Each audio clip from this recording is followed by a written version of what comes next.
Joining us now for more on this, Richard Grenell, a Fox News contributor, former foreign policy advisor to Mitt Romney, and former advisor to the U.S. ambassador to the United Nations. Rick, good to see you tonight. Thanks, Shannon. Thanks for having me.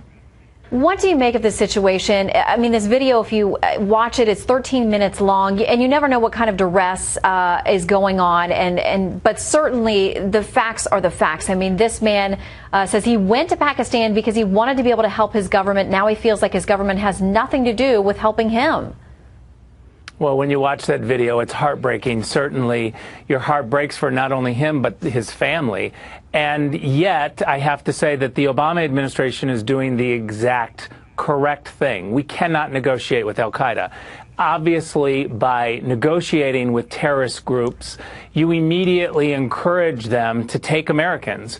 And so by negotiating at all, you really create a dynamic where all of our national security is diminished. What needs to happen is exactly what the Obama team is doing. They're calling for his immediate release, and they're not negotiating. However, what we have to hope is that they are negotiating with the Pakistani government, or more importantly, putting pressure on the Pakistani government to get involved and do something. What we know is that the Pakistani government is terrible at saying one thing and doing another. They are not consistent. We've seen it in the Osama bin Laden case where they pretended like they didn't know, but all the evidence shows that they knew exactly where he was. They just didn't want to pick a fight with some of the groups within Pakistan.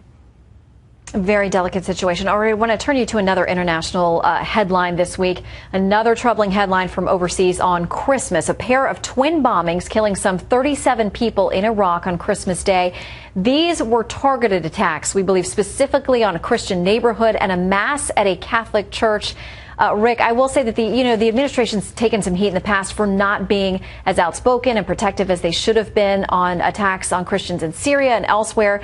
They did respond right away on this attack, saying the U.S. Embassy condemns in the strongest terms the attacks in the Dora area of Baghdad that targeted Christians celebrating Christmas, going on to say they're committed to their partnership with the government of Iraq, trying to stop these. But, there are many, many authorities and world leaders across the planet saying Christians in the Middle East, their days are numbered, essentially. Yeah, they've been targeted throughout all of the Middle East, as you point out, and it really is getting worse. But specifically, let's talk about Iraq, where this happened. 400 people have been killed through terrorist attacks inside Iraq in this month alone.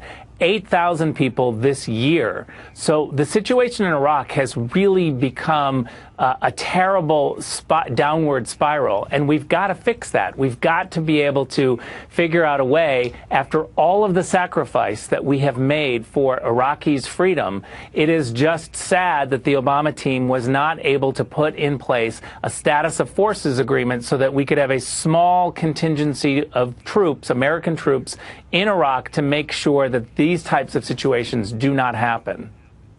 Do you have fears that we may be facing a similar situation in Afghanistan where, again, there's a deal that's actually been negotiated, but the U.S. can't seem to get Hamid Karzai, the president there in Afghanistan, at least for a few more months until the next round of elections, can't get him to sign on?